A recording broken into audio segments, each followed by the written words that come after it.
Here's the custom dog collar that I'll be sewing and demonstrating how to sew on my cowboy harness stitcher. This particular machine will sew a thin double layer like what I'm fixing to sew, or thick saddle leather like a saddle skirt that would be like the sheepskin layer and then a filler and then the saddle skirting itself. 3 layers, or it works good for making knife sheaths or gun holsters where you have multiple layers. And the foot raises up, it has a foot lever here that I can raise this foot up about 1 inch, anywhere from just very thin to 1 inch. Right here is the lever for adjusting the stitch length. It's got a little screw right there that you turn and adjust it. It's a good idea every time before you sew something to have a piece of scrap leather and check your stitch length and make sure that the tension is right. That's one good thing about a machine like this, that you really don't have to adjust the tension every time. It's pretty consistent. It pulls it right in the center like it needs to be.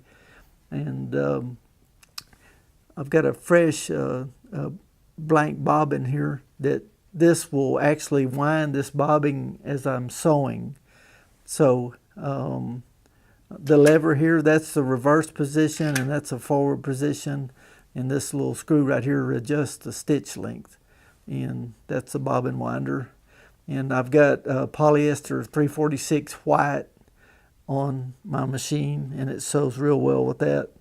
And this particular machine has a servo motor on it, and it takes a little bit of adjusting to get the speed where you want it when you get a new machine like this. And these bobbins are big enough that you can sew several pieces without having to change the bobbin.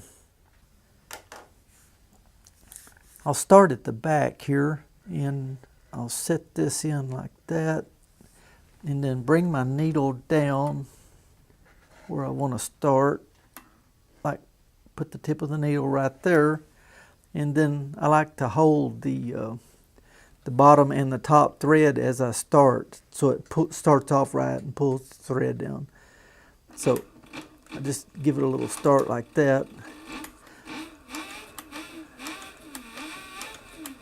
I'm sewing without a guide. I have a guide that I can drop down here and put to the edge, which is pretty handy sometimes. But I've been sewing so long without a guide that I don't really need one myself.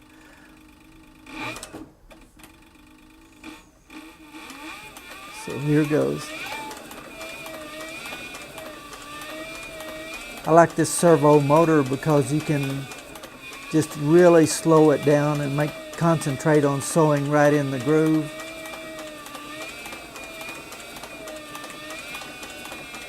This got a closed toe foot on it. Usually when I get close to the end right here, I'll really slow down and make sure that I get the point of the needle right in, like the very end there where it looks real good. So I've got room for one more stitch here. No, I don't actually. So I'll just I'll raise my foot up and turn that around now.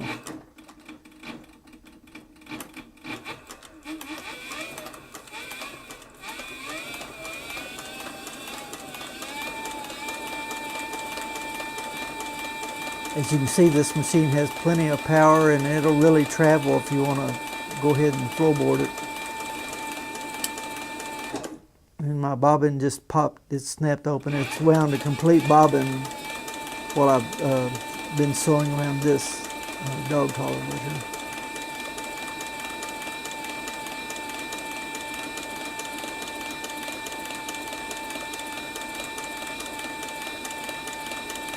Okay, now I'm going to stop right here and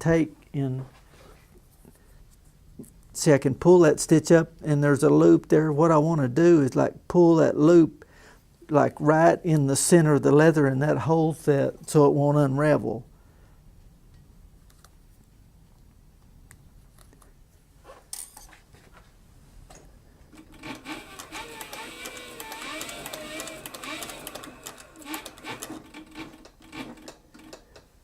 more stitch there, and then I'll raise my foot up. Yep, okay, I'll raise the foot up, turn it like that, and usually I overlap like 1 or 2 stitches.